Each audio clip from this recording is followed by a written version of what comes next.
Hi everyone, today we will be practicing painting shades, and last week we practiced tints by adding white to a hue on the front side of our value scale.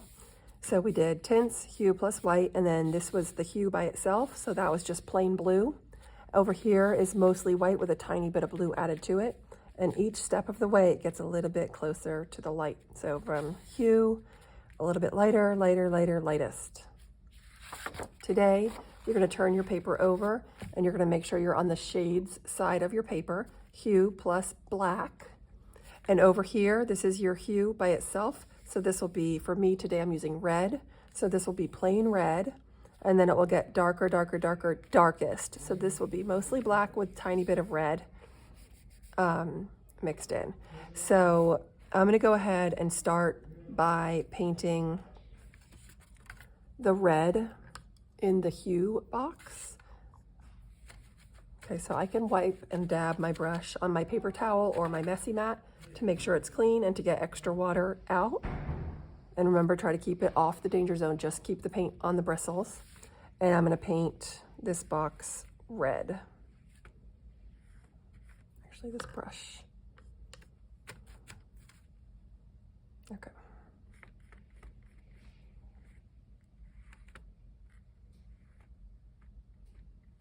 And then I'm going to add some of the red to my mixing plate, to one of these circles. This is a plate that has been used before. It has purple on here, but acrylic paint, when it dries, it will not mix together again. So this plate has been cleaned. This purple is dry, so I can go ahead and mix other colors on top. So don't worry if you find a plate that has some other colors on it. Make sure it's dry, and then it should be totally fine.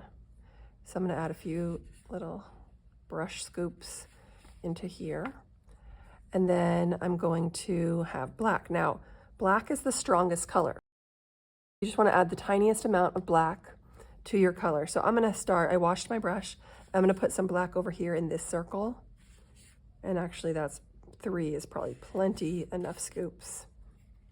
And I'm going to try to dab my brush off. I don't need to wash it because I'm going to be mixing it into the red, but I dabbed a lot of that black off just to see.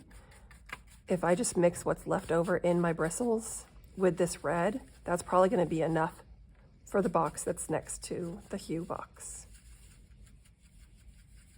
Trying to keep the paint within this circle. I can twist it and push down to get the paint out of the bristles and into this circle on the mixing plate. Okay, and this is the next value. My next shade down. Oh, there's still some black in there, so I'm going to mix that together better.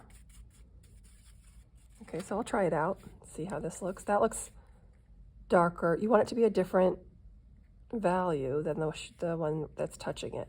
You don't want to have 2 of the same value touching. Each time it should get darker until it's the darkest. Okay, and now I'm going to, I don't need to wash my brush because I'm just using the colors on my mixing plate. I'm going to add just a tiny bit more black to this red here. Each time it's getting darker and darker.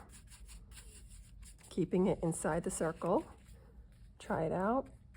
If that looks too similar, I think I could probably go a tiny bit darker. So I'm going to just go back in.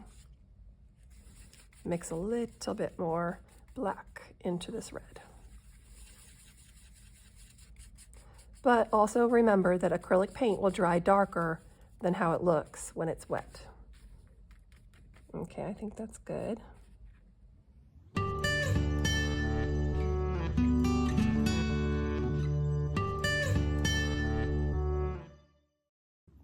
Okay, very good. So now I have 5 different shades of red, 1 hue, and then I added black just a little bit at a time until I got to the darkest box. Remember that if you would like to have a challenge, you can divide each of these boxes before you begin painting. You can take your pencil and you can divide each box into 2 so that you'll end up with 10. If you finish early and you've only done 5, I'm going to ask that you or I draw another value scale of 10 and this time try for the harder challenge of doing 10 different values. So this is just optional. You do not have to do this to begin with. If you want to just go for the 5 and see how it works, that's great. Get those 5 different values. That's what's most important. But if you want an extra challenge, you can draw a second value scale, or you can draw this before you begin painting in the original value scale. Divide it up so then you end up having 10 boxes to fill in with 10 different values.